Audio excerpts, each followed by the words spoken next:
Ведь я когда-то был сперматозоидом и мчался в материнской утробе среди миллионов подобных мне собратьев. И в свете этого ныне свою жизнь я рассматриваю как результат братоубийства. Тогда в той беготне я победил своих родственников. Но отчего же сейчас нет сил выгнать жизненную гонку среди собратьев по праматери нашей, по Еве, по матушке? Скорее всего, таким образом я расплачиваюсь за аморальное поведение в еще доперинатальный период.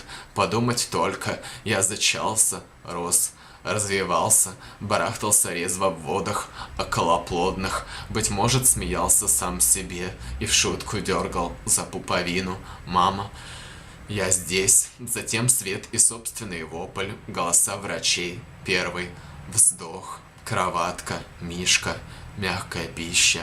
Первая галлюцинация, первое солнышко. И вот теперь я храню в столе паспорт в коробочке из-под рахат лукума, но отражена ли в нем трагическая история моего существования? Нет, нет.